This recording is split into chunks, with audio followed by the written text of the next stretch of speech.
he got late. So he's reading, His Holiness started reading from page 80, how to show respect for the Dharma and its eater.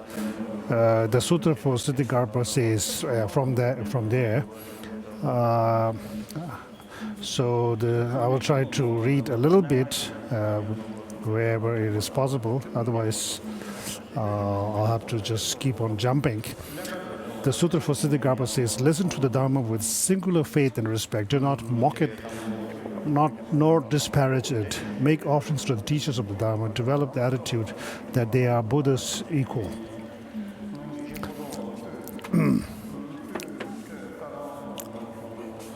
You must pay the same respect to the teachers of Dharma when you listen to their teachings as you would to your teacher, to our teacher Buddha.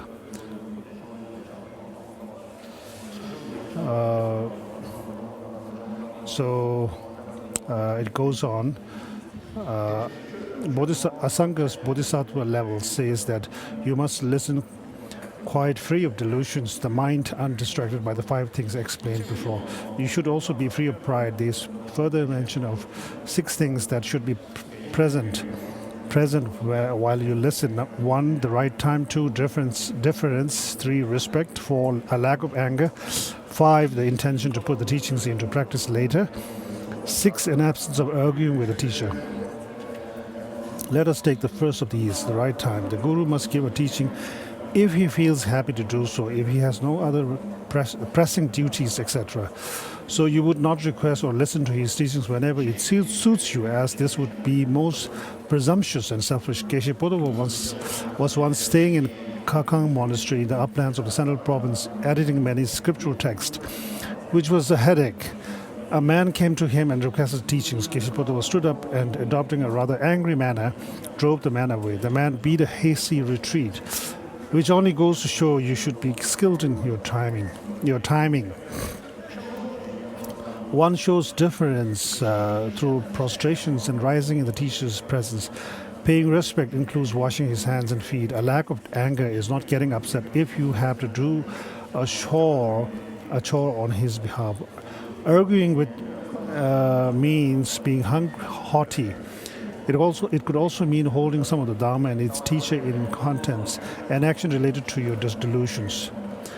One should also not dwell on the 5 things: his degenerate ethics, his low caste, his poor clothes, his poor way of speaking or bad usage of words, and his use of unpleasant language. One must give up any idea of seeing these 5 things as false. The next section is the actual way to listen to the Dharma. So it begins. This has 2 parts. 1, abandoning the 3 types of faults hindering one from becoming a worthy vessel, and 2, cultivating the 6 helpful attitudes. The next section is abandoning the 3 types of faults hindering one from becoming a worthy vessel. These 3 are as follows: the fault of being like an upturned vessel, the fault of being like a stained vessel, and 3, the fault of being like a leaky vessel. The fault of being like an upturned vessel. If a vessel is upturned, no matter how much nourishing liquid is poured over it, none of the nourishment will go inside. Your body may be sitting among the audience of a teaching, but you will understand nothing if your mind is distracted and your ears are not taking in what is being said. This is no difference from not going to the teaching at all. You must listen like a deer, an animal much attached to sound. You must give the teaching your full attention. Giving it your full attention does not mean listening to Dharma with only half of your attention while the other half of your mind is distracted. It means you focus entirely on everything. Be like deer because of their attachment to sound. When they listen to a flute being played, they don't even know a hunter is shooting his arrow. The next section, the fault of being like a stained vessel. A vessel may not be upturned, but if it contains poison, impurities, and so on, then even a wholesome liquid poured into it will not be fit for use. Your ears may be taking everything in, but you may be motivated by thoughts of furthering your studies or by thoughts of repeating what you hear to other people, and so on. Compared to these motivations being motivated by, for example, a yearning for the peace of liberation merely for yourself is an improvement, but even this is still said to be a fault and to resemble a stained vessel. You must therefore listen with at least contrived bodhicitta as your motive. The next section, the follow being like a leaky vessel. A vessel may be neither upturned nor stained, but if the bottom leaks, it will not retain any liquid, regardless of how much has been poured into it. Your ears may be taking everything and your motivation may be faultless, but unless you listen carefully, His Holiness is talking about the disease of afflictive emotion is identifying is extremely important. Other religions doesn't have much explanation on this. In Hindu traditions, does have some explanation on this. For example, looking at the faults and shortcomings of the afflicted emotions of the three realms, like form realms and formless realm, and the peak. That's why I say in Indian tradition they have the practice of vipassana and shamatha. So that's why there's a quite good presentation on the mind and mental factors. This is a unique quality of Indian tradition. All the major religious traditions developed in India have shared this on mental phenomenology. But our Indian friends are not paying that much interest in that these days, other than just emphasizing on doing worship practice. But there are some individual scholars who are paying interest and who know quite a lot about that. Recently, I was attending the World Hindu Congress in Delhi.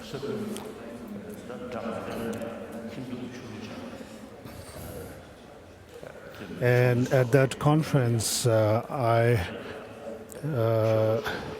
was invited there, and at that time I made it a point to mention to the gathering that in ancient times many great ancient masters have write extraordinary.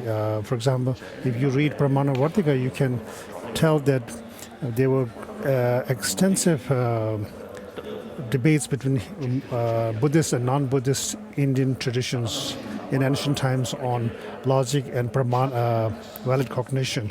And that kind of debate helped both sides in developing their ideas. Because when one side put forth a strong refutation, the other side feels compelled to think deeper. And for example, I mentioned at that time about the direct cognition and selective cognition, and also on the different the number of valid cognitions, and what is the definition of valid reasoning, the three qualities of valid reasoning, like that. So I told them to pay attention to these things and sort of revisit the ancient tradition. And I also said that these days the ancient Indian knowledge on mental mental and mind and mental science is far more deeper than modern Western knowledge on mind science, which is still a sort of a toddler, sort of a child. But scientists just don't stay there. They keep on researching and keep on developing and evolving. For example, one of my scientist friends have developed a science of looking at a person's facial features and then predicting 16 different types of emotional states. So these things we should learn from them, or rather we should take these incorporate these into our own science on mind and mental factors. We should understand them. We shouldn't just think, oh, we have everything, that we have more than enough. We should keep on. We should continue the discourse and the debate and the discussion. And so this is the scientist has done like that.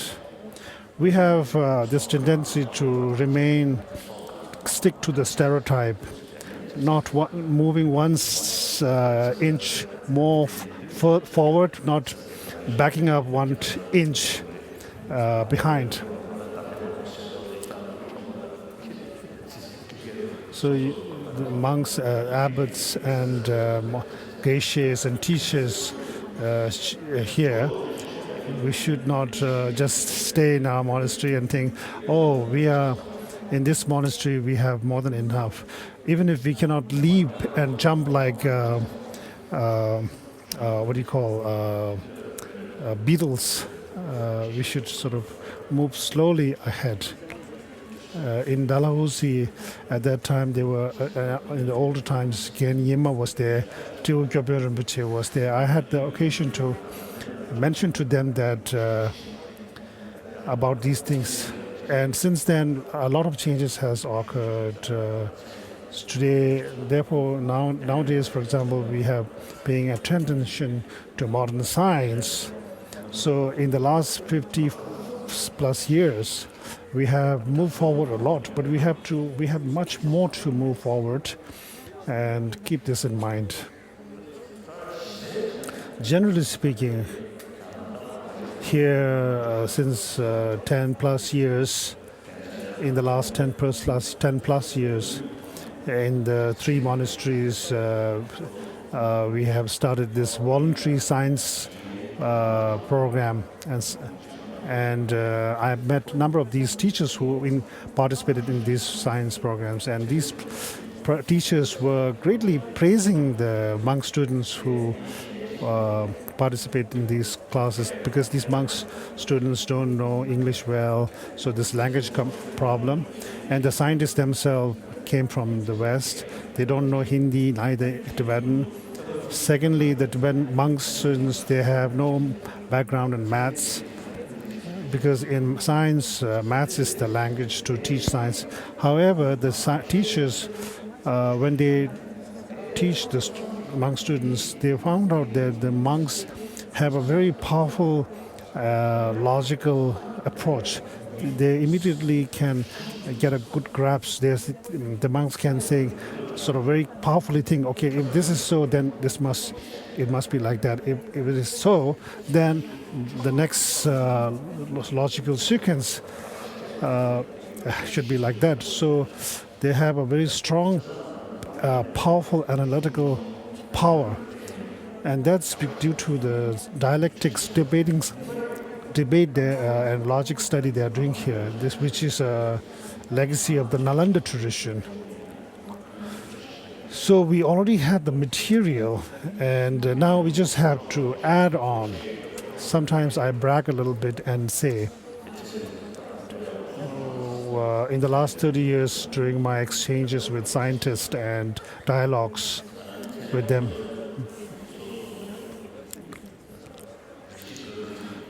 many of the scientists specialize in their own special fields, and when they make presentations, they make such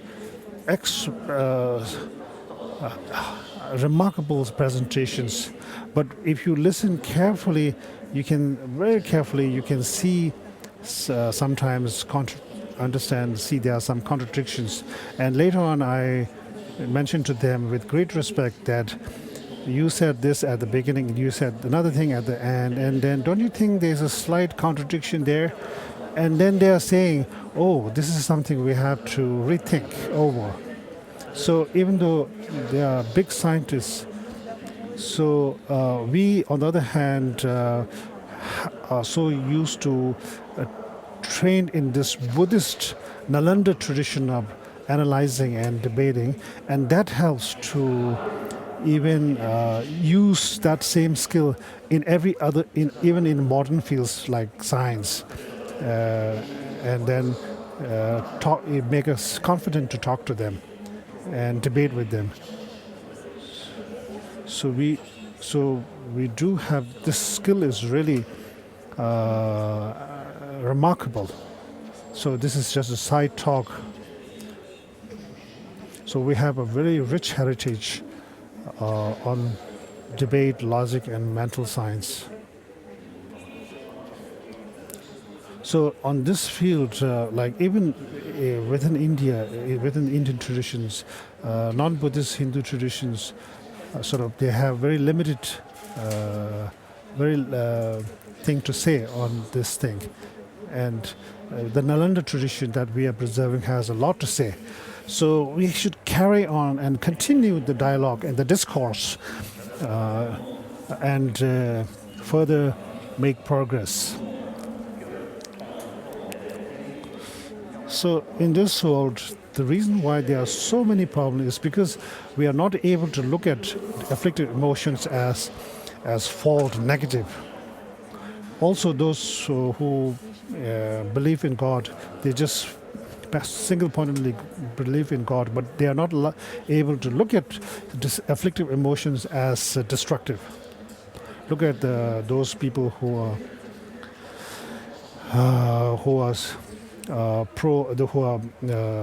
following Turkey. I'm feeling compassion to them. Look at their continuum, the afflictive emotion in them.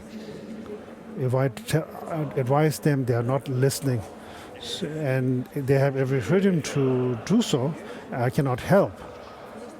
Even the Buddha doesn't have power to stop people from thinking and doing what they want. How can I have that power?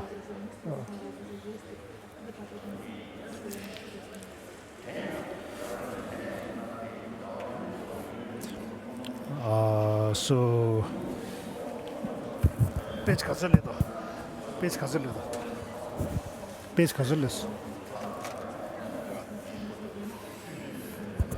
So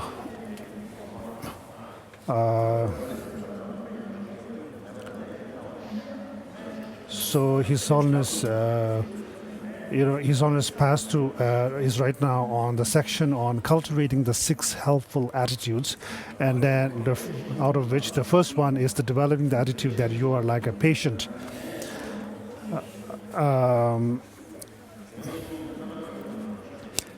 And then the next section, attitude. There are 6 attitudes. The second attitude is developing the attitude that the holy Dharma is medicine. The third attitude, developing the attitude that your spiritual guide is like a skillful doctor. So the teacher, the master, the Lama, or the guru is like a doctor. That's the fourth attitude, I think. So here the text reads, when you are sick but have no doctor and instead just take some medicine, you may mistake your condition. Is it a hot or cold disease, for instance, and the stage the illness has reached? The medicine you take may not help and could even endanger your life. You most assuredly need to depend on a skillful doctor. You might not rely on a spiritual guide and instead feel. It is enough to practice Dharma from books.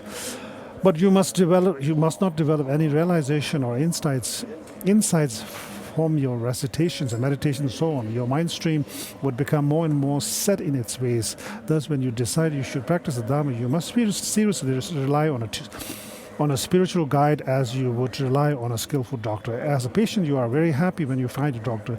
You will listen to whatever he tells you, and out of respect, you will treat the doctor with reverence. You should do the same when you find a spiritual guide, as it says in the summary of precious good qualities. Thus, the wise who strongly wish to seek holy enlightenment should completely subjugate their pride. Just as patients, in order to be cured, depend on doctors, so should the seeker depend on steadfastly on a spiritual guide.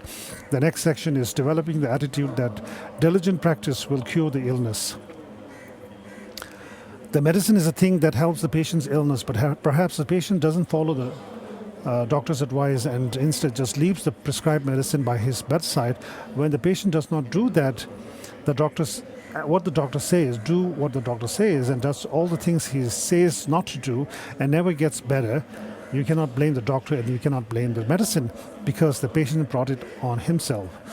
The spiritual guide is like a skillful doctor, but if you listen to many oral instructions, we are like a medicine to pacify the disease of delusion and do not put them into practice, they will not benefit your mind stream. No matter how profound or extensive they may be, you should not blame the Guru, you should not blame the Dharma. It is the very student not putting the Dharma into practice who is at fault, as it is said in the King of Single-Pointed Concentration Sutra. So, for example, like poetry, song and music, these are something you just can afford to listen and then forget. But whereas the teaching on spiritual teaching, the meaning on how to overcome our afflictive emotions, delusions. This is something you not only listen to, but then use what you heard to overcome your afflictive emotions. So that's what this is saying. So teaching is something, the purpose of teaching is to implement it so that it will help. You can use it to overcome your delusions. The King of Single-Pointed Concentration Sutra says, after constant searching, the patient finds a skilled and intelligent doctor who, eyeing him with much compassion, and so on, so on, so on, so on, and so on. Shantideva says, in engaging in the deeds of bodhisattvas, physically make use of these. Mere words accomplish nothing. Will the sick be helped? Will the sick be helped just by reading the prescription? So it is not enough that you possess the medicine. In order to be cured, you must properly administer it and follow the doctor's order. You must apply your knowledge of the meaning of the oral instructions on pacifying this disease of delusion and put these instructions into practice. So here, this Tibetan word "shwete-sho" means you'll hear about, you learned about Buddhism, but you just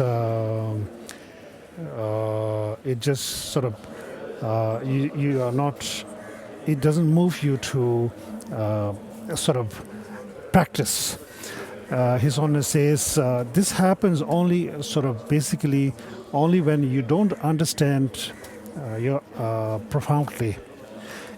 Then this happens. But if you, for example, understand the Four Noble Truths very profoundly, then this hardly could happen.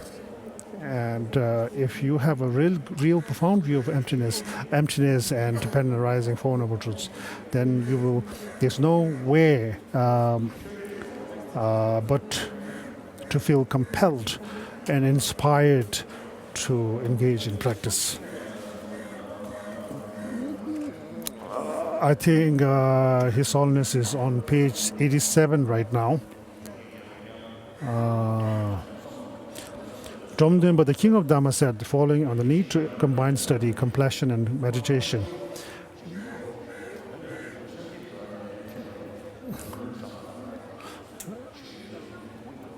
Many must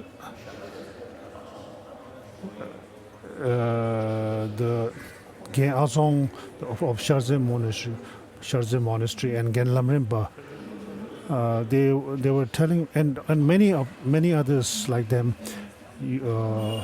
are saying that even from the time they were studying as a student the Prajna Paramita, they have started to put into practice what they learn in the script, in the text, in their syllabus.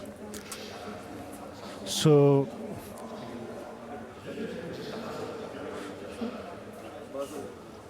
what happens is, what the general trend is that the monk students, they sort of show some interest and put effort where there's a topic where there's a lot of debate, and where there's not much debate and it's more about practice, they sort of show put less effort into that. My Nyema Genze, from home I studied the Zashe Tikche, Tsongkhapa's Zashe Tikche, and Yumdir Sevijame. He's greatly kind to me. He went to South India and he told His Holiness, Now I'm going to teach in a different way. Earlier, when I look back, have taught in a sort of a more at the surface level, sort of more sort of interpretation of the words of the text. Now I'm going to teach in a different way by going into the real meaning. So therefore, His Holiness is emphasizing that practice is something one should not say, I will start practicing when I have finished all the studies. But rather, you should start practicing right from the time when you have started to study. That's why Domdömba here says, when I study, I increase my contemplation and meditation. When I contemplate, I increase my study and meditation. When I meditate, I increase my study and contemplation. I know how to gather them as the one foundation and take the Dharma as my path. I am a Kadamba and don't go do things in parts. People who wear blinkers are deceived. Those who well understand the excellent are Kadambas. We are still on page 87. Now we are on, I think, page 88. One should put everything into immediate practice, just like Geshe Chengawa. He was reading a section of Vinaya that discussed leather and hides. He saw that it forbade someone ordained from handling animal hides. He happened to be sitting on a hide at that time. He immediately threw it out. One reading further, he found an exception to this rule for remote controls, and that ordained there were permitted to handle hides. He retrieved the hide and spread it on his seat again. Next section, developing the attitude that the Thakuras are holy beings. The first person to teach Dharma was our teacher, the Buddha, and he himself made manifest the path and its results. He taught it to others properly, and the points he taught on the subject of modifying one's behavior were without the slightest error. Thus, he is an authority. One must therefore feel, how could his teaching on the Dharma be mistaken? When one recalls these facts about Buddha in one tradition, one can conjoin this with the attitude that a holy being is a Tathagata. One should then feel, this holy being, my Guru, is an emanation of the Tathagata Shakyamuni. Next section, developing the attitude that this tradition should be preserved for a long time. We are on page 88. Through listening to such Dharma as this, one comes to think how wonderful it would be if the teachings of the victorious one were preserved in this world for a long time. The first 5 attitudes are examples of recalling the Tathagata's kindness. The 6th attitude is a meditation on repaying the Buddha's kindness. When listening to the Dharma, these are crucial. The reason for attending teaching is to bring some pressure to bear on your mind stream. Otherwise, your mind will only stay the way it is. And if you have experienced no change after listening to a teaching, then there has been absolutely no benefit for your mind stream. Even though the instruction may have been particularly profound and you listen closely, an illustration, you need to look into a mirror in order to see whether your face is dirty. Then you can remove any dirt that may be there. You examine your own mind stream and behave in the mirror of the Dharma. You listen to the Dharma to tell whether your mind has any flaws. If you find any, you should be distressed and think, has my mind come to this? You will then want to do all you can to rid yourself of the faults. The Jataka tales tell us, when I see the form of my evil deeds clearly in the mirror of the Dharma, my mind is horribly tormented. I shall now turn to the Dharma. Sudasaputra, also known as Prince Kalmashapata, said this to Prince Chandra. His story serves as an example to us all. Where the blessed Buddha was still a learner treading the path, he was reborn as the Bodhisattva Prince Chandra. There was a man called Sudasaputra who used to kill people and eat his victims. One day the prince went into a grove and an eloquent Brahmin came to him. While the prince was receiving a Dharma teaching from this eloquent Brahmin, suddenly they heard a great noise. People were sent to see what was happening. They found that Sudasaputra was coming. The prince's bodyguards said, Sudasaputra Kalmashabda eats people. He's a man to be feared. Our army, its many forces, elephants and chariots, have scattered and fled. What are we to do? The time has come to parley with him. This idea pleased the prince, and deaf to the pleas of his wives and entourage, he went to where the great clamor was coming from. The prince saw Sudasaputra pursuing the king's army in a rage, his swords and shield held high. But the prince fearlessly and without hesitation said, "I'm Prince Chantra, I'm here, come here to me." Sudasaputras turned around and made for the prince. Saying as he ran, "It's you I want," he flung the prince over his shoulder and ran off with him to his lair. This terrifying place was full of human skeletons. The floor was red, and the whole place resounded with the gruesome calls of ferocious flesh-eaters such as jackals, vultures and ravens. The lair was black with smoke of roasted corpses. Sudasaputra put the prince down in this horrifying place and rested. But with his eyes fixed on the handsome body of the prince thought to himself, "I had no chance to make an offering to the eloquent Brahmin in the grove for the Dharma I received." This thought made him cry, "Cease, enough, Sudasaputra said. You, Prince Chantra, are famed for your steadfastness. How strange you should be crying now that I have captured you. They say, steadfastness is useless when you undergo pain. Studies don't help when you suffer. If everyone cringes when struck, I think this is true. Tell me honestly, are you afraid I'm going to kill you? Are you afraid you will be parted from your friends, relations, wives, children, parents? Tell the truth. Whatever it may be, why are you crying?" "I was receiving the Dharma from a Brahmin," the prince replied, "but I was unable to make him an offering. Let me go to him and give him something, and I will definitely return to you." "That cannot be true, no matter what you say," said Sudasaputra. "After once being saved from the jaws of the Lord of Death, who would return to his presence? Have I not given my word and promised to return? I am he known as Prince Chantra, and I value the truth as much as my own life.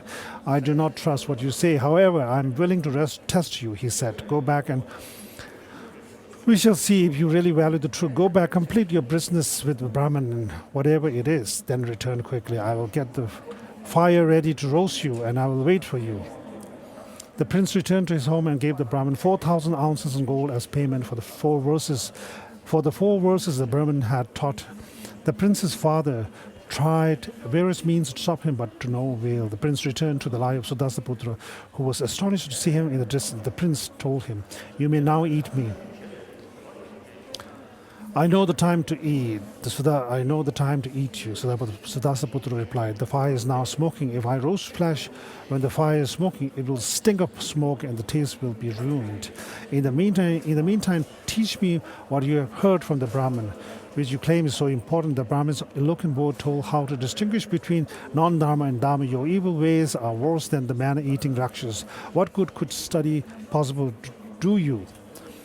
Sudasaputra could not bear this remark. "Stop, enough. You kings kill deer with your weapons. That goes against Dharma. Kings who kill deer contravene the Dharma," replied Prince Chandra. "But eating human flesh is worse. Humans are higher than deer. And if it is wrong to eat the flesh of someone who died a natural death, how could people eat, killing people to eat them be right?" Sudasaputra then said, "You haven't learned much from the scriptures. If you come back to me, you haven't learned much from the scriptures if you came back to me. I returned in order to keep my word, and so I have learned much from the scriptures." The other men were afraid when I had them in my clutches. "But you have proved to be a steadfast hero. You have not lost your composure. You seem unafraid to die." "Those men were full of remorse because they had sinned," said the prince. "But there is no sin I can recall ever having done. I am therefore unafraid. I offer myself for you. You may eat me." Sudasaputra had by now developed faith in the prince. His eyes were full of tears and the hairs on his body were standing on end. He looked at the prince in awe and told him about his sinful nature. "Deliberately sinning against a person like you," Sudasaputra said, "would be like drinking strong poison. Teach me, I beg you, what the Brahmin so eloquently taught you." He also said at this point that the verse we had above, "When I see the form of my evil deeds clearly in the mirror of the Dharma, my mind is terribly tormented. I shall now return to the Dharma." Prince Chandra saw that he had become a suitable vessel for the Dharma and said, "Drink." His Holiness is right now is sort of analyzing the master. This is something actually we also require, because we hear that in China these days there are many fake lamas coming from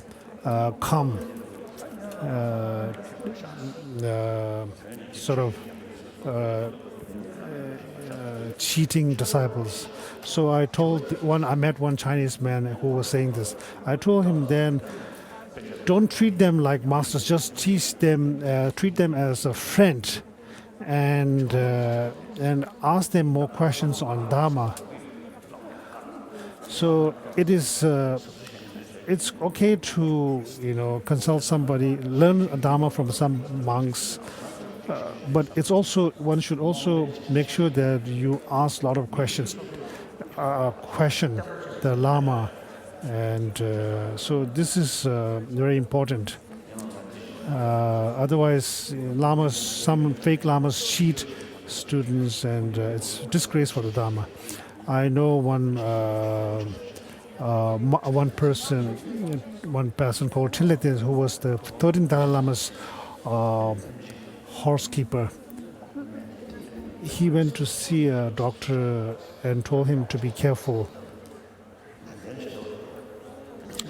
So Tibetan got a little offended and said back to the doctor, the doctors have to be careful also. So if the Lama tells us we have to do this and do that, then we should tell back, you Lamas also should do the same thing.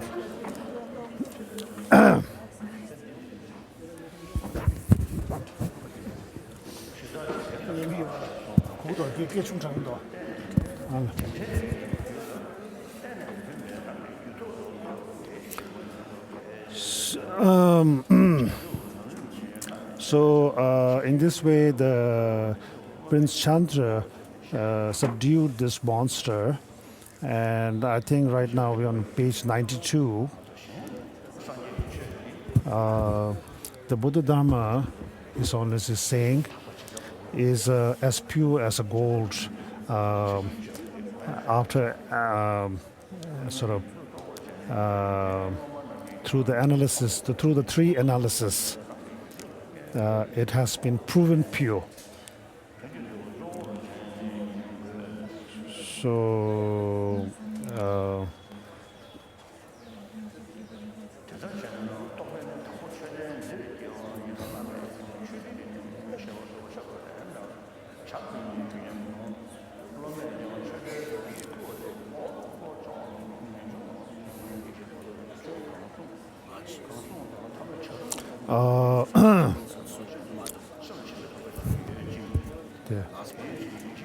we are on the last paragraph of page 92.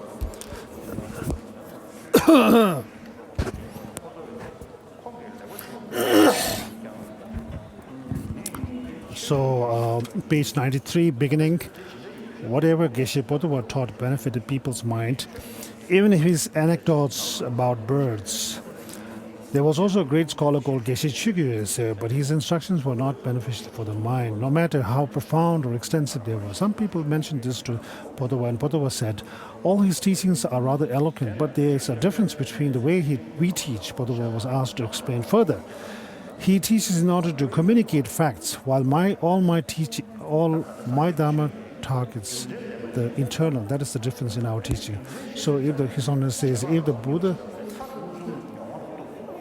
the Buddha's teachings, because all the Buddha's teaching is to subdue the delusions and based on reality and fact, therefore all the logic and inferences in Buddhism are ultimately based on actual facts, direct perceptions. So out of the four valid facts, valid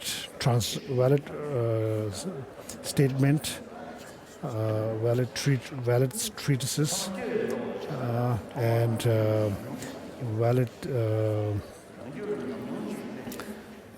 as far as valid cognition arises in you, first experiential or cognition comes first, then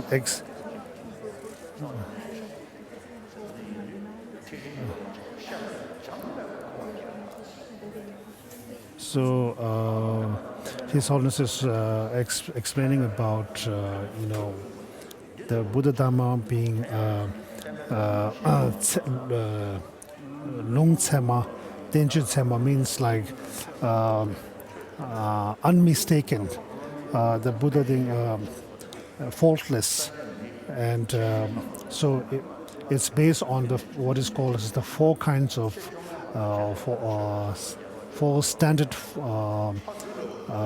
what do you call faultless characters, and also His Holiness was explaining about how valid cognitions arise in our mind regarding conviction in a certain point, standard statements set in the scriptures. So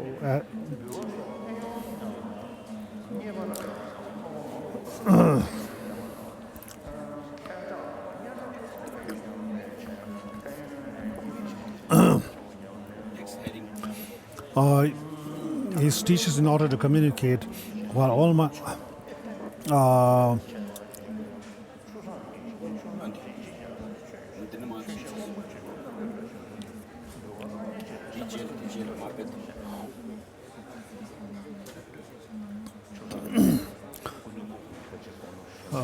when 13th Dalai Lama was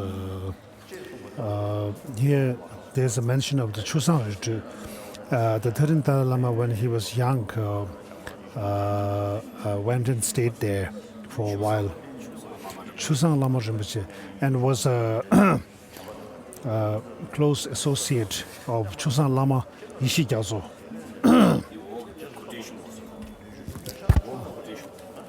So that's why this text says here, as Chusang Lama Rinpoche Yishi Gyaltso said, I overheard him giving teaching and initiations. He does these well, but I was deeply saddened when he eagerly took pledges for donations. In other words, this must not happen. Our teaching is most beneficial where the teacher cares nothing for material offerings.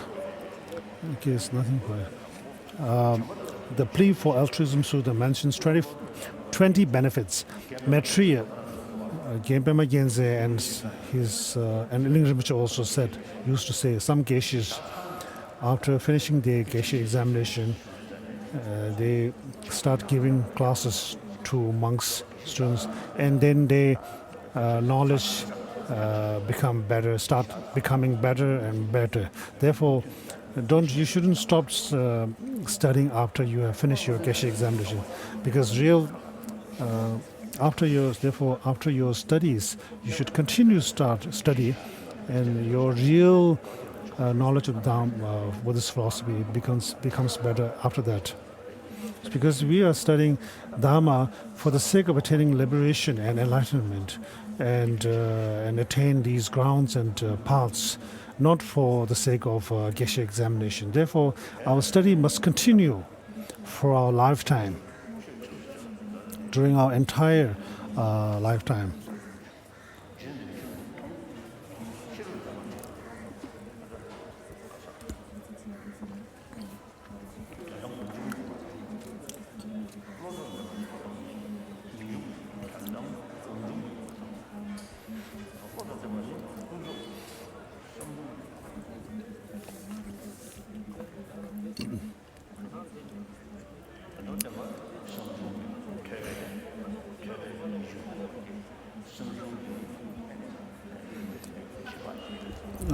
Ultimate truth, His Holiness is talking about the 3 stages of the understanding: learning, contemplation, and meditation, meditative knowledge. The knowledge you obtain through studying, obtain through contemplation or analysis, and then knowledge, the knowledge that you obtain through meditation.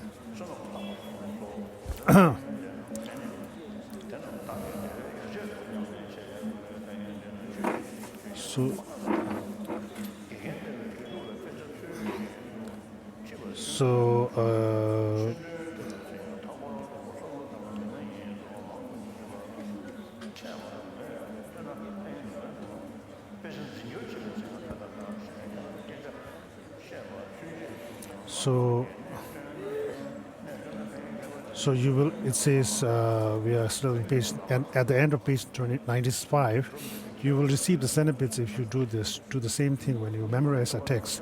You receive these benefits from your conversations with other people if you teach them the key points of modifying one's behavior. But note, whether you are a person's guru or not, also makes a difference. 96, page 96, being respectful to the Dharma and its teacher.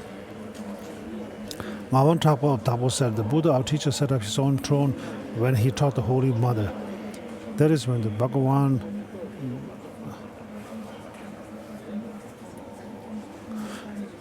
when the first Buddha convocation was held, Ananda and other speakers were seated on a pile of 500 saffron shawls provided by other arhats. This was done out of respect for the general greatness of the Dharma being taught. Here, I should add that the 3 robes of a monk were the dress adopted by the Buddha, yet many monks nowadays use their shawls to wipe things or as cushions. It is utterly wrong to do this. These are the Dharma must be respected because of its greatness. You must recall our teacher's good qualities and his kindness and develop respect. What to think and what do while teaching. What to think. This is the section, next section. Ngawan Thakpo said, abandon niggardliness, singing your own praises, and drowsiness while teaching, discussing others' fault, postponing teachings and jealousy. Have love for your followers and teach while keeping the 5 attitudes. Think that the virtues of teaching properly are the provisions for your happiness. That is, don't hold back with the key points of instruction, for that would be a form of miserliness with the teaching. During your Dharma teachings, you should not sing your own praises by saying, in the past, I even did this, that, and other. You should not become drowsy while teaching. You should not discuss other people's faults with attachment or hostility as your motto. You should not be lazy and postpone a teaching because you do not want to give it. And you should give up jealousy that arises because your respect other people are higher than other than you. You must have strong love and compassion for your listeners. You must also hold 5 attitudes. These 5 are the same as the above 6 attitudes, but omit the attitude that your diligent practice of Dharma will cure you. In other words, these 5 attitudes are colon.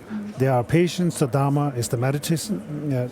They are patience. The Dharma is the medicine. You are the doctor, and so forth. You should then feel that the virtue that results from the teaching properly are the provisions of my happiness. The reason one of the 6 was omitted is that it applies more to the disciples than to the teacher. Next section: what to do while teaching. You should wash yourself beforehand. Your appearance should be neat and your clothes new. Sit on a high teaching throne. Your manner should be cheerful. Teach by means of analogies, quotations, and formal logic, so that the meaning will be made clear. All the same, I'm embarrassed and rather unhappy to be sitting on this high throne when high incarnate lamas are sitting below me. However, I must sit here out of respect for the greatness of Dharma. In fact, it is wonderful that this custom has not died out in the central and Sang provinces. If this customs were no longer followed and the Lama sat on a low throne while teaching, people would think it odd when he tells them, I received this lineage from several great Lamas, as one story tells. Your manner should be cheerful means you ought to smile at your disciples when you teach. Longdu Lam Rim, on the other hand, used to scold his disciples and threaten them with the rod in his hand when he taught. If you confuse the order of the headings, your teachings will be as messy as a crow's nest. If you omit the difficult points and teach only the easy material, your teaching will be like great gruel made for an old person. Teachers who do not properly understand the inner meaning of the teaching and have to resort to guesswork are like blind people depending on their canes. This is wrong. My own precious guru, my supreme teacher told me the following: when you are about to teach the Dharma, you should set your motivation properly while walking from your room to the teaching. Imagine that the root lineage gurus of the particular Dharma you will teach are seated on your throne, one guru on top of another. Prostrate yourself 3 times to the throne. The gurus merge into one or each other one by one. All of them finally merge into your own root guru. As you mount the throne, your own guru merges into you. Then, yes, you see it. You should snap your fingers and recite a verse on impermanence, such as, like a phenomena, a star, a flickering butter lamps. Happiness is an illusion and lasts like a bubble, a dream, a lightning flash, or a day. All conditioned phenomena are like this. You should feel this is only for a few minutes. It is only something impermanent. Suppress any inflated opinion you may have of yourself. Otherwise, as my Lama told me, you might develop pride when you sit on the high throne and feel, now I am someone important. They say you should recite mantras to defeat the demons, but traditionally we recite the Heart Sutra and a prayer to block hindrances marked by 3 hand claps. Then perform the 6 preparatory rites using the slow chants and melodies, the practice of etc., etc.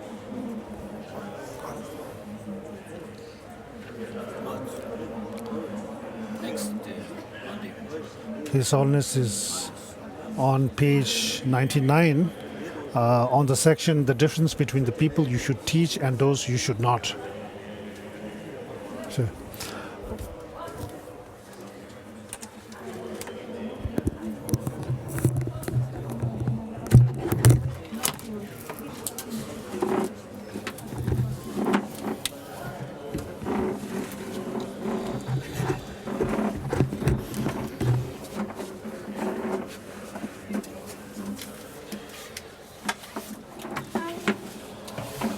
we're towards the end of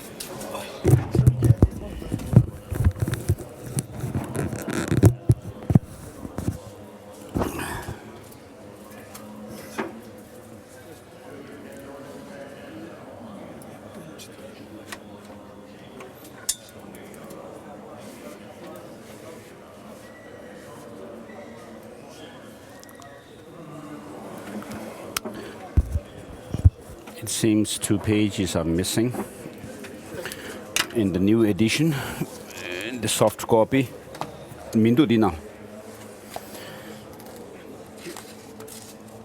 So we are at this subtopic called the difference between the people you should teach and those you should not. In general, as it is, it says in the transmission.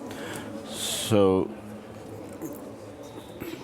of the Vinaya, do not teach anything that has not been requested. In other words, it is not right to give something you have not been requested to teach.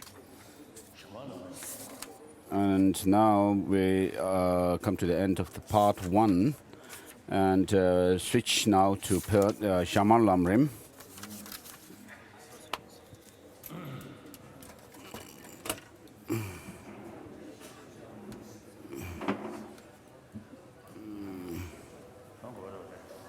거로 걸음 시다는 쇼에 다가는 왜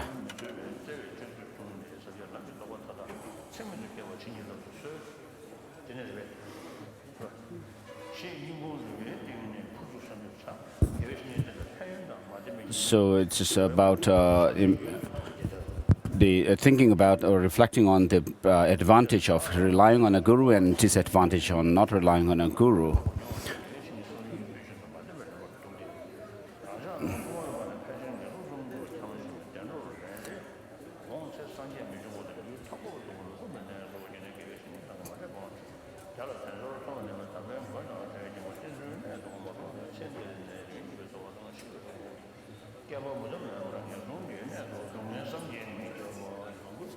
거울에 스르르 무시 트란쇼 거울도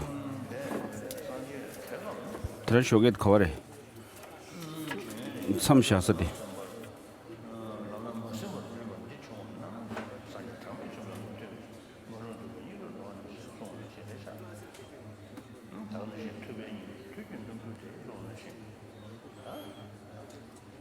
So single-pointed application to the practice as given in the path, please. The embodied nature of the 4 Buddha Kayas, Buddha bodies, and embodiment of the sources of refuge, or else, in short, utter the following verse: you are the combined nature of all the sources of refuge, gurus, Ishtadevas, Triratna, and others. O my Savior, I rely upon you, none other. So I supplicate you. 28.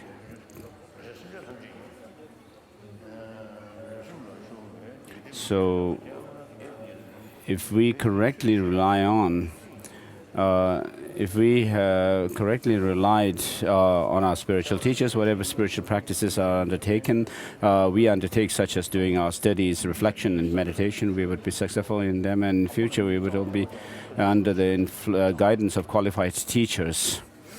And next, in terms of the actual practice, there are two: reliance in thought and reliance through action. Within the first one, there are two: cultivating faith, the root of the path, and respecting by recalling the kindness of the gurus. And the former has two parts, of which the first is how to cultivate the mind to see the guru as a Buddha. Visualize your gurus with whom you have direct Dharma connection. So with regard to the outline of the Lam Rim Rinpoche's way of making the outlines, he goes through the qualifications of the guru to whom you rely on, and the qualifications of the disciple who relies on the guru, and then how the disciple relies on the guru. And then he goes through the reliance, advantage of relying, and not a disadvantage of not relying on a guru, and so forth. And Ganden Jangtse Monastery has said that this Gelug tradition, although has become prosperous in times of material gains, but it is slim, and how sad it is slim in terms of the progress in the study and meditation practice.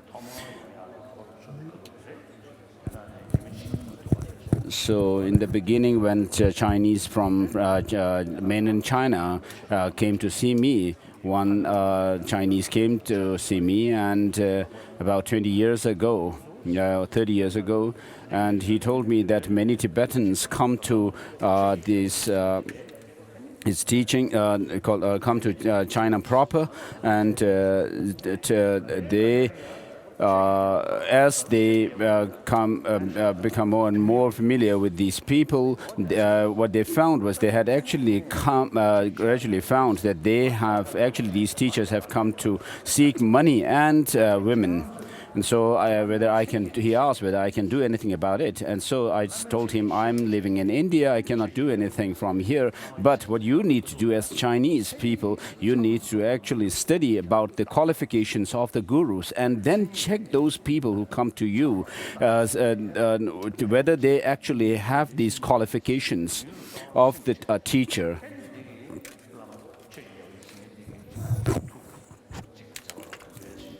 And so when you next time find these people who call themselves Dharma kings, you should actually investigate and check them whether they actually have those guru qualifications of as a master or not. And you should actually ask lots of questions to them. And so, of course, the internal qualities may not be accessible right away to us, but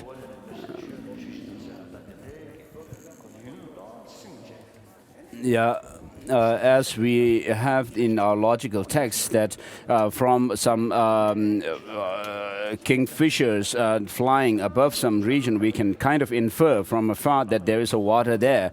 And so likewise, we need to check those lamas and the so-called lamas by knowing first the qualities which they must embody. And if they do not have those qualifications, then you can just take them as your friends in the Dharma. But once you find them to be qualified teachers, then you should regard them, take them as your spiritual master.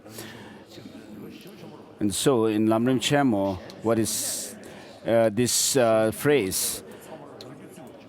Says there's no way one can actually subdue others without subduing oneself. Therefore, those who wish to subdue others must first subdue themselves. This is a very powerful statement. And then Rinpoche also goes on to say that Now, with regard to subduing or disciplining oneself and others, what we need to do is not just be satisfied with partial study and practice, but then we need to actually do our practice and study on the basis of do our studies and practice on practice of the 3 trainings, and then one should rely on a guru, and so this gives us the qualifications of a guru. And then in Lam Rim, when it comes to the qualifications of a disciple, it says one must be unbiased, have intelligence and aspiration to practice. And therefore, once you have found the guru,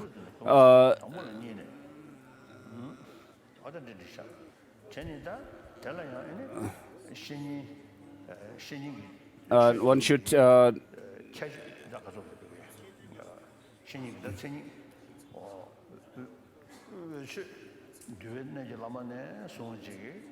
and so with regard to qualifications of the guru, beginning with the Vinaya up to the Tantra, we have the qualifications in terms of the sutra, the 10 qualifications of a guru, which are given in the Mahayana Sutra Alamkara. And then the Tantric gurus have their own qualifications that are mentioned in the, for example, the text like 50 stanzas on guru devotion. So first, you visualize your guru in front of you, and from his heart you should imagine your root guru surrounded by the other deity, the gurus, and then reflect on the advantage of relying on a guru and disadvantage of not relying, and then you should decide that you must rely on a guru. And then reflecting on the disadvantage of the wrong reliance of a guru, then you should actually decide that you will rely on a guru properly and correctly. And then once you rely on a guru, you think about reflect on the guru's qualities, and then also his kindness, and develop faith gratitude in the guru.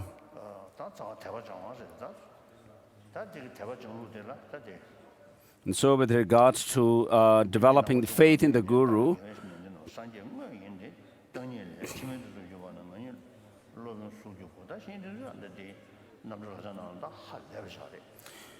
so with regard to that, visualize your guru with whom you have direct dharma and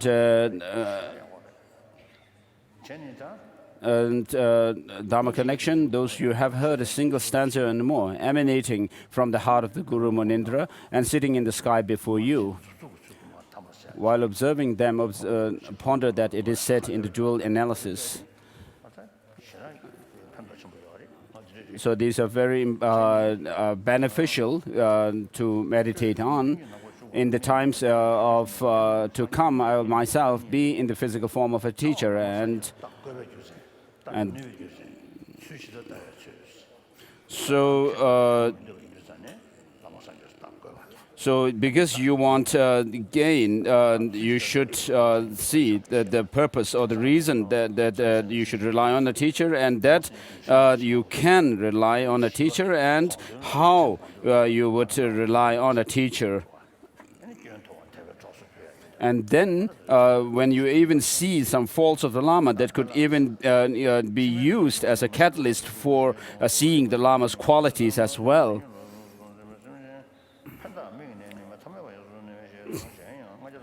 And in the 10th Tantra, it says, you who is known as a Vajrasattva, you assume the form of a teacher. Aiming to benefit sentient beings, you reside in an ordinary form.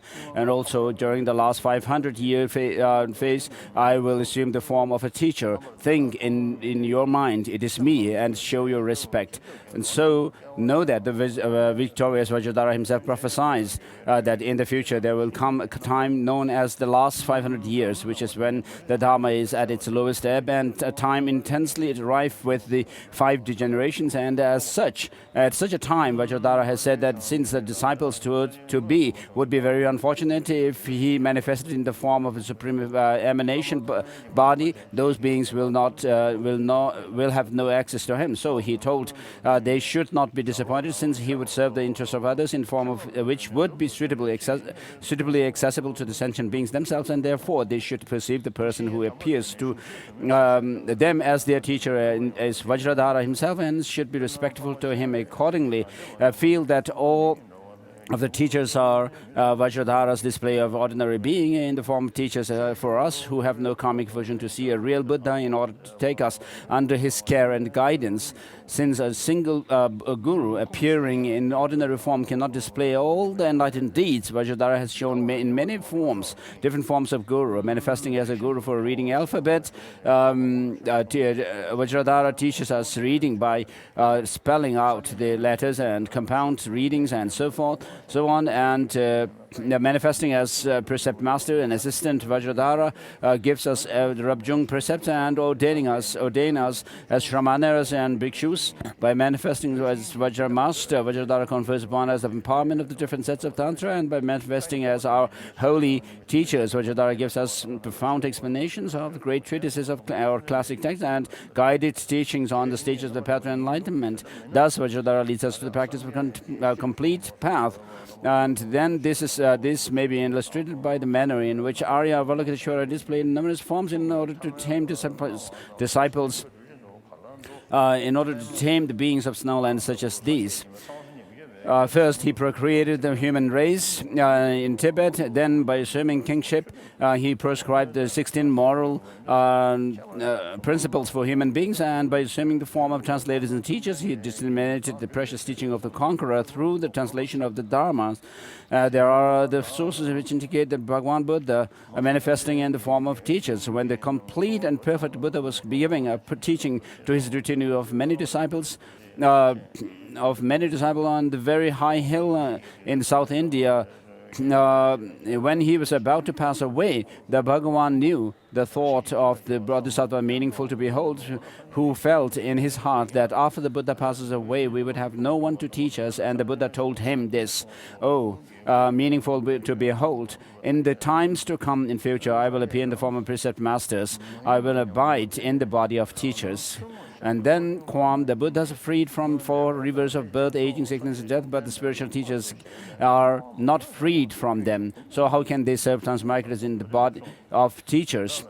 In order to clear such qualms, it is stated in the same sutra, meaningful to behold, in order to make the sentient beings in nature mature, I shall appear being born, aging, sick, and dying as well. So, as found extensively in these lines and others, feel that the Bhagavan manifests in the form of spiritual teachers in order to help sentient beings. Otherwise, the Buddhas would not have taken us under their care. Yet the fact that we have become monastics and come across the Dharma signifies we are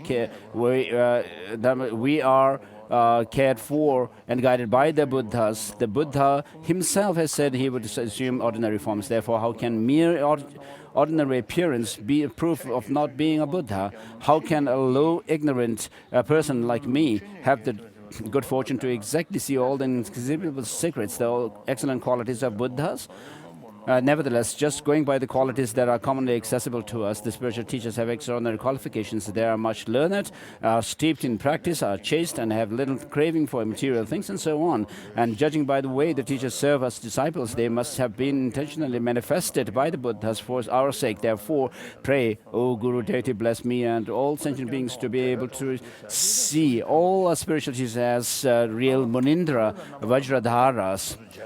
So seeing the faults of lamas turning as catalysts for us to have more further strengthen our faith further is really, really important.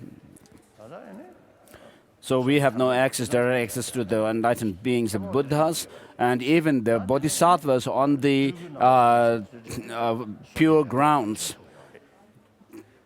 We do not have access to them. And when Buddhas appear in the form of manifestations, the Nirvana-kaya form, then we have access to the Buddhas. There have been innumerable Buddhas and Bodhisattvas in the past, and also the scholar adepts, masters. We have not been able to catch up to them, but the lamas whom we have direct connection with, who appear like us, then if we cannot see the qualities, and so by receiving the teachings and also thinking about, by seeing the Lama and also being able to receive teachings and think about the teachings and so forth, is merely because the Lama appears in an ordinary form. In an ordinary form, otherwise we would not be able to even to have access to these teachings and see the lamas. If they were to remain in the Sambhogakaya form and the Dharmakaya, then we would not have that kind of access to. And therefore, appearing in ordinary form,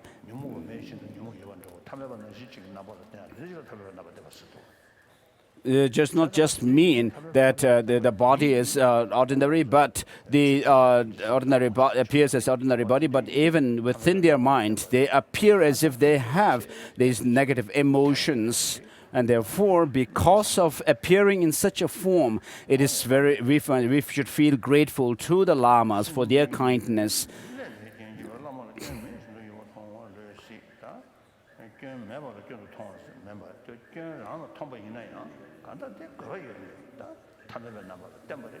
So for certain reason, the lamas have appeared in ordinary forms, and because of that, thanks to that appearance, we have the opportunity to receive teachings, and therefore, in that way, we should use that perception of a lama as ordinary being, even as a catalyst to strengthen our faith.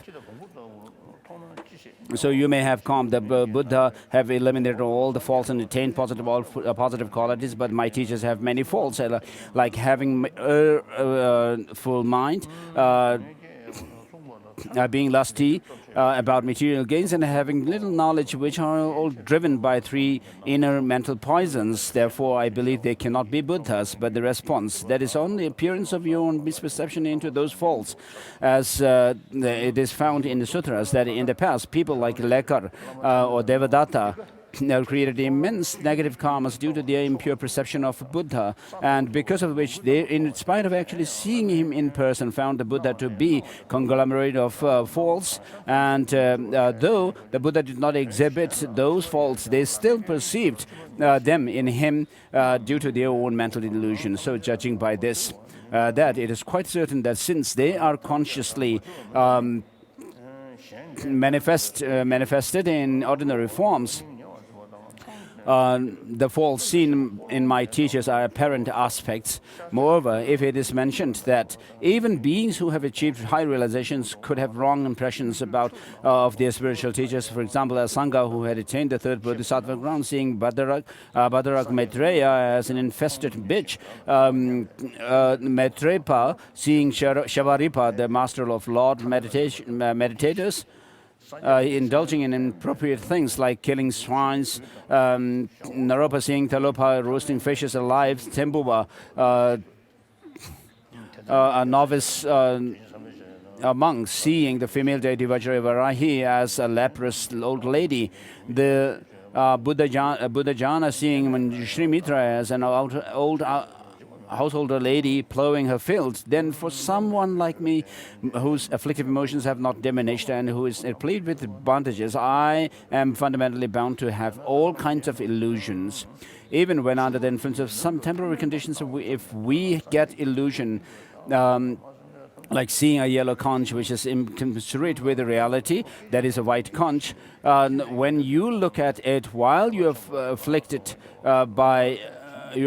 by jaundice, the snow mountain appearing as a blue mountain to a faulty sensory perception, trees appearing to move by when traveling in a boat, and so on. Then, while my mind stream is influenced by afflictive emotions since time immemorial, it is improbable that I could have the illusion that my gurus have the faults, even when they do not have faults. Therefore, all the faults that I perceive in my gurus appear to me not because they have those faults in reality, but rather it must be analogous to seeing the falling hairs from someone for someone with a certain blurred eyesight, even when there are no hairs falling. Given the immensity of the veils of our karma and destructive emotions, it is quite astonishing to see our guru as humans and even listen to teachings. What if we saw them as dogs and donkeys? It is said that when some hell being suffers intensely and when Buddhas, unable to bear them due to their compassion, go near them, they do not see the Buddhas with all their physical marks and signs of an excellent being because of being obscured by the negative karmas. Rather, they see frightful hell guards and suffer further. Furthermore, if whatever falls of a guru appearing to you must be true as just as it appears, then you must accept that whatever impression dawns on your mind must necessarily be unmistaken. For you cannot claim that you may be mistaken about other things, but that it is impossible for you to be wrong about the positive attributes or faults of your gurus. That you cannot be mistaken about whatever appears to you is evidenced by the numerous illusions we have. Sometimes we feel close to some people who wish to deceive, but are ostensibly helpful to us. We make mistake exhortations from those who dig our mistakes to be retaliatory voices. So not all your appearances ensure reality. Even while seeing directly with our eyes, there is the appearance of true existence of visual objects and mirage appearance of water to be water. So even if the Buddhas exhibit as actual Buddhas, we would not be able to see them as apart from displaying ordinary aspects. Ipso facto, like us, there is no other way they could take us ordinary beings under their care, and hence we should feel grateful to them for showing in the ordinary form. If the Buddhas could even manifest as devils, the lame, and so forth, and so as long as it's beneficial to sentient beings, then what need to mention that they can show in the body of an ordinary spiritual teacher? This is so, as it is said in the Sutra of the meeting with father and the son. In the guise of Shakra Brahma and at times in the guise of devils, they serve the interests of sentient beings, but the worldlings do not realize it. In female guise, they enact deeds, and they even exist in the animal realm. Though unlustful, they appear desirous. Though not ferocious, they appear fierce. Though without ignorance, yet they appear ignorant. Though not mad, they appear crazy. Though all these kinds of manifestations, through all these manifestations, they tame the sentient beings. So my gurus only appear ordinary from the viewpoint of my turgid eyes, but in reality, they are emanations of the Buddhas. Therefore, may myself and all sentient beings never have misconceptions about our spiritual virtuous teachers, even for a moment. May we be blessed by our Guru deity to easily have faith in them to see whatever they do as good. Having prayed thus, think from the Guru deity on my crown purifies all the misconceptions along with their imprints, but about their teachers our teachers are cleansed, and that all of us easily develop great faith in the Guru deity, which sees everything they do as perfect. Second, developing a respect by recollecting the kindness of the Guru deity. Focus our mind on your two gurus before you and ponder. These spiritual teachers are very kind to me. This precious human life I have now would not have happened without a cause, and thus it has come about through the causes comprising moral ethics and others. even this morality, we would not have known how to observe well the morality of restraining the 10 non-virtuous actions, just as our teachers instructed us in the past, that we have now gained in this human life. Even though I may have gained a human life in my childhood, I did not know anything apart from merely crying and suckling milk. Without knowing a letter, I would not be able to read a word of the words of the Buddha and its exegesis, leave alone contemplating their meaning. And so my teacher for reading taught me reading the alphabet, reading words by spelling out the component letters, reading each word separately, and so on. Even if I may be liberated, if I had not gone forth to become a monastic, I would be directed by the numerous household works such as involuntary indulgence in negative actions of killing and others for the sake of my children and spouse, and I would be tending the field and cattle. And hence miss out on practicing the Dharma. Thanks to my ordinary precept master, I could enter the Dharma door, feel well and happy for the time being, and steep myself in study, reflection, and meditation practices day and night round the clock. If I do not study, leave aside analyzing the difficult points of the Buddha scripture, I would not know even the course practices of what to avoid or adopt it. But because I have received many explanations of text and guided in experiential teachings from my spiritual teachers, I have found a small window of analysis into what practices are to be adopted and what discarded. If I do not integrate what I have studied into my being, but turn my mind outward at the time of death, it will be fruitless, but I would only have regrets. Nonetheless, thanks to my gurus, I presume I have directed my mind to practice of the Dharma. Though I may be arrogant about doing practice, all my effort would be insignificant if I am deceived by mistaking certain subtle focused mind for some supreme view and meditation. Yet it is thanks to the kindness of my Guru Vajradhara that I am able to leave some imprinting in the profound path, which is totally free from all errors and complete with all essential points of the teaching.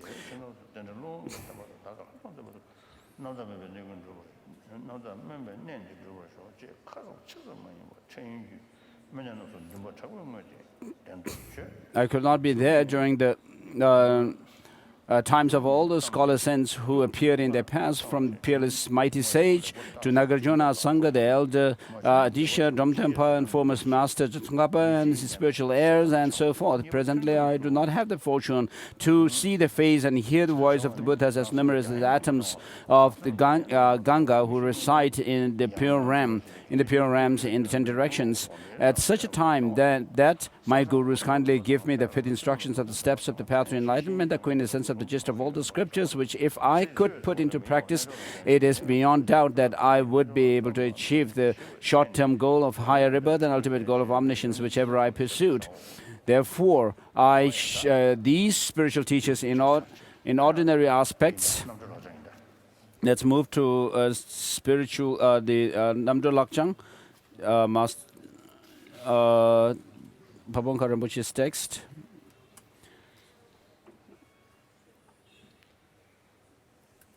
Mindu.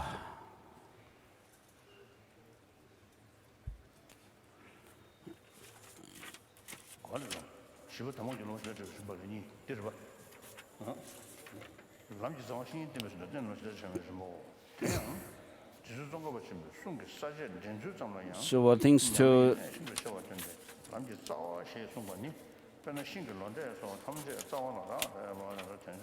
so how to how the sequence in which the disciples are to be taught the actual instructions.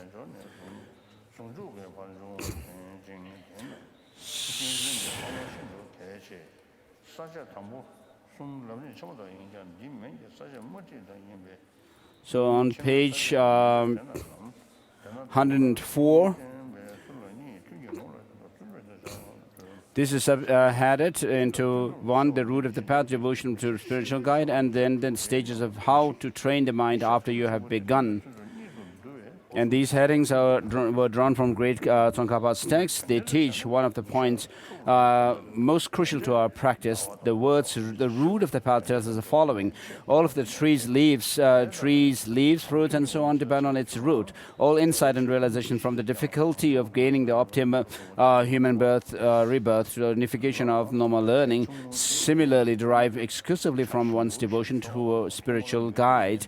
The conjunction after in how to train in the mind after you have begun to rely on him tells us which action should come first.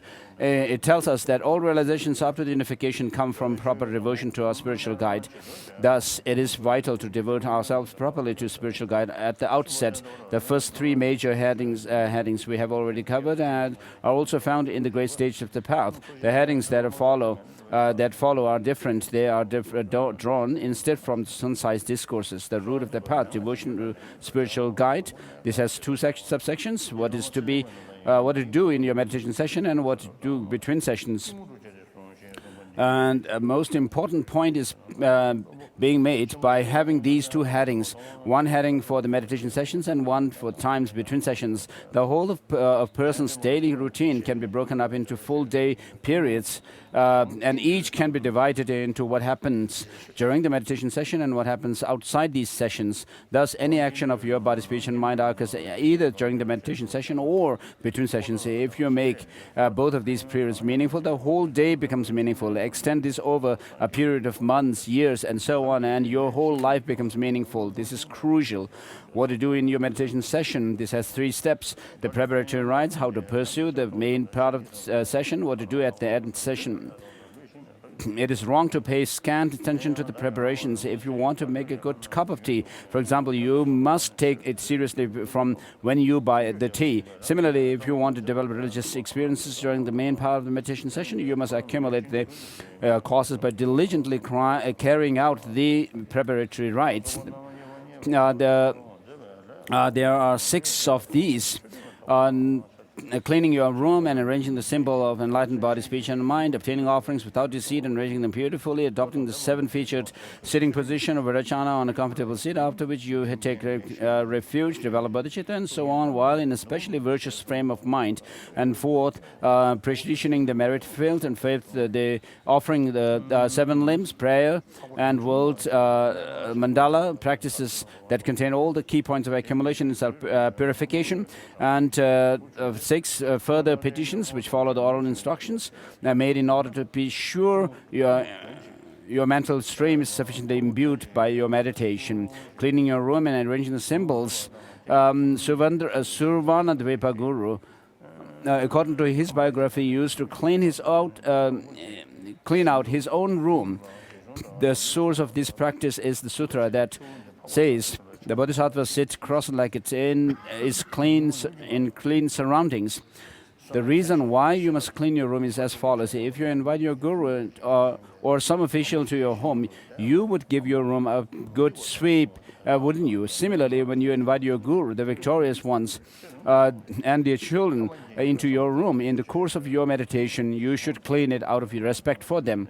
There is no benefit at all if you do this with the same motives as the lay cleaning staff of Patala, Sera or Depong, for example, because they do their job for the sake of their own happiness or to impress others. Instead, you should feel you are doing this out of reverence and respect for the merit field, whom you will be inviting into your room as a prelude to pursuing a particular the meditation topic that you were taught in the Lam Rim. You will be doing this meditation in order to achieve Buddhahood for the sake of sentient beings. And all sentient beings, it is most beneficial to think this way.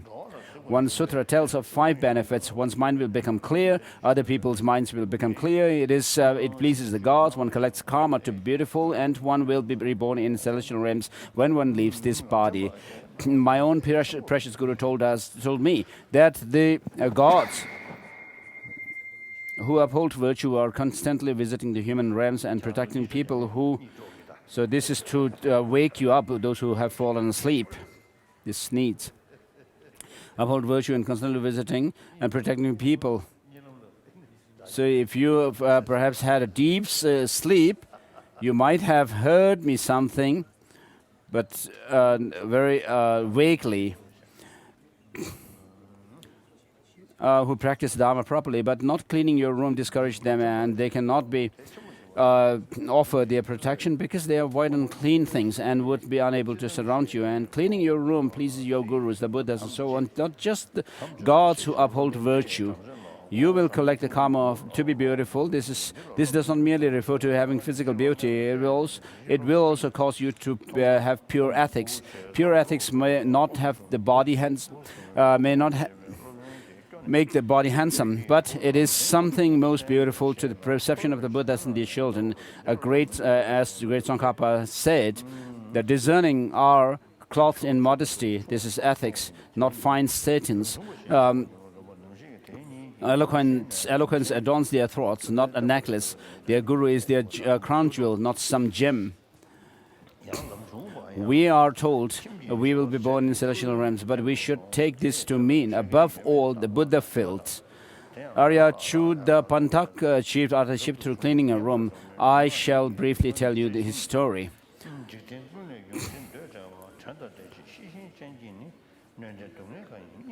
In the city of Shravasti, there was once a Brahmin. All his sons had died at birth. One of the old women of the neighborhood told him, "If ever you have a son, call me." The Brahmin did have a son and so summoned the old woman.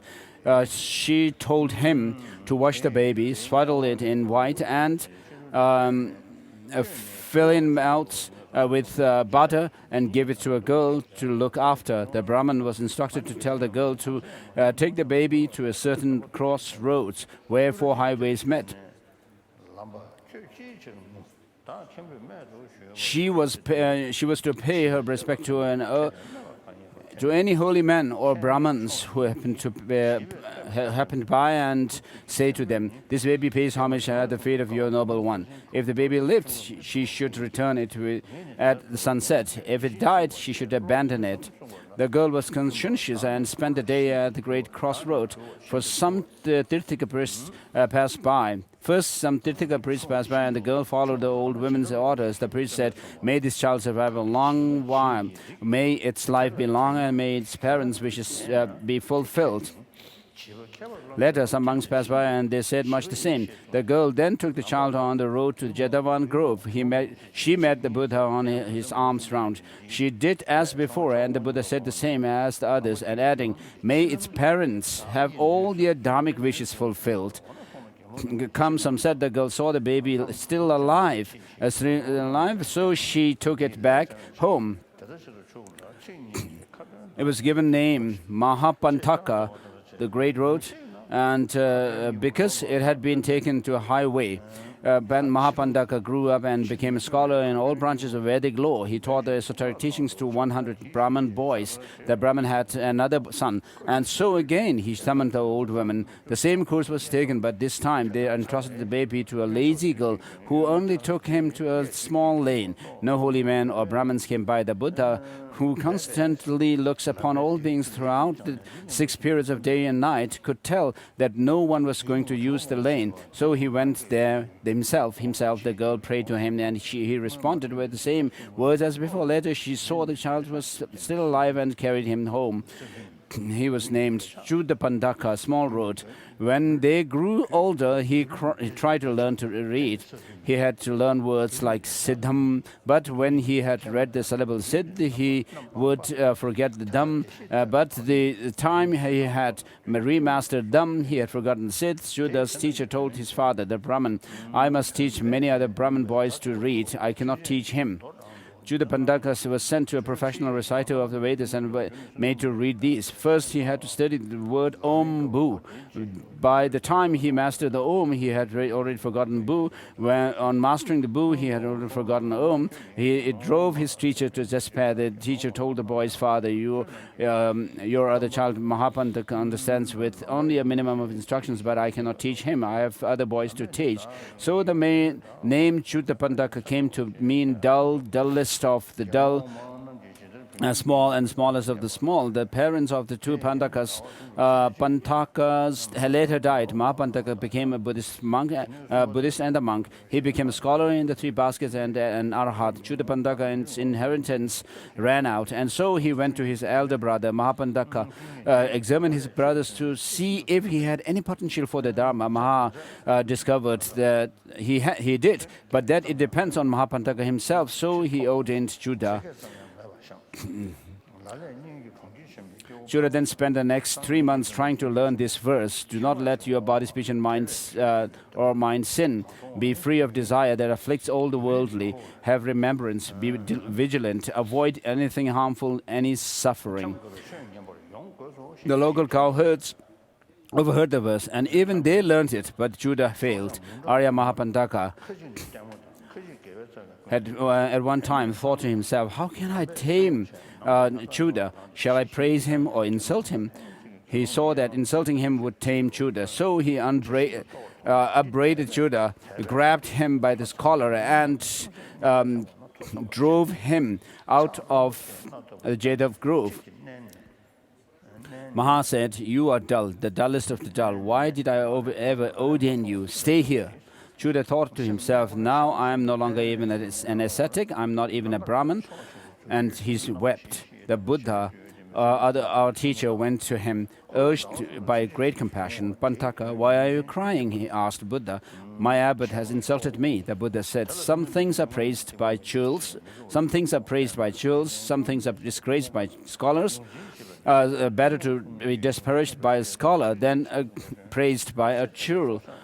My son, your abbot did not endure many hardships from 3 countless eons to complete the 6 perfections. He did not compose your verse for you. I did. Cannot the Tathagata teach you to read? O monk, said Chudapantaka, I am the dullest of the dull, the very smallest of the small. How could I ever learn to read? Buddha, our teacher, replied, the churl who knows he's a churl is truly a scholar. The churl who is proud of his scholarship is the most churlish of all. The Buddha gave Pantaka these words to memorize. Abandon dirt, abandon stains. But again, this proved too much for Chudapantaka. The Bhagwan Buddha then thought, I shall purify him of his karma. Pantaka, can you polish the sandals of the monks? Asked the Buddha. Chuda replied, yes, O monk, I can. Then humbly polish the monks' sandals and shoes, said the Buddha. And monks, you must let him do this so that he can purify his karma. Afterwards, recite these words and afterwards reteach him. They did according to his instructions. Then, when Chuda had learned the second recitation, the Buddha told him, you no longer have to polish these sandals. Do the second recitation while you sweep our temple. Now that Chuda had been given the job of sweeping the temple, he developed perseverance while he swept. But when he had finished sweeping the right side of the temple, the left side had become filthy. And by the time he had finished sweeping the left side, the right side became filthy again. This happened through the power of the Buddha. All the same, Pantaka persisted, and his karma and obscurations were purified. So I used to be very naughty. In Potala, there were some very old trunks. Some of them had some gold paintings, and some of them contained the clothes of the previous Dalai Lamas. I have never seen any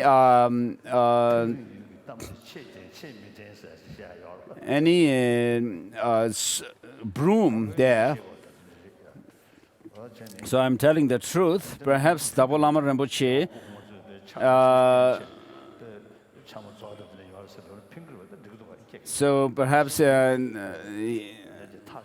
Dalai Lama Rinpoche had said those words in order to help beings, because it would be beneficial to say that the previous Dalai Lamas also used to sweep their own rooms and so forth, and there are many brooms, old brooms.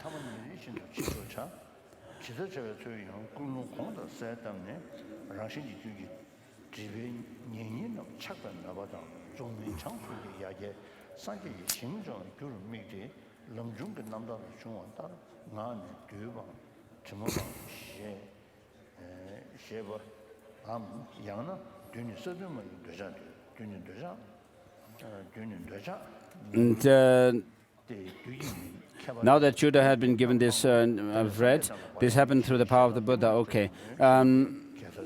And when the teacher said abandoned dirt, abandoned stain, did he mean internal and external dirt? Then into his mind 3 verses he had never heard before. Here, dirt is attachment, not dirt.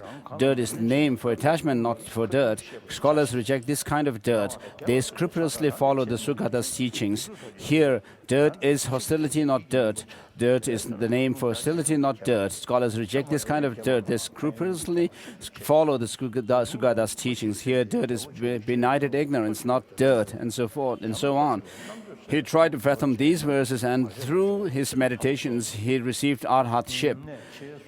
He achieved arhatship. By the way, this is how the verses appear in the sutra. Texts on the preparatory rites and oral tradition of the gurus give this version of the verse. Dirt is not the dirt on the ground, it is dirt of attachment. So we'll stop here.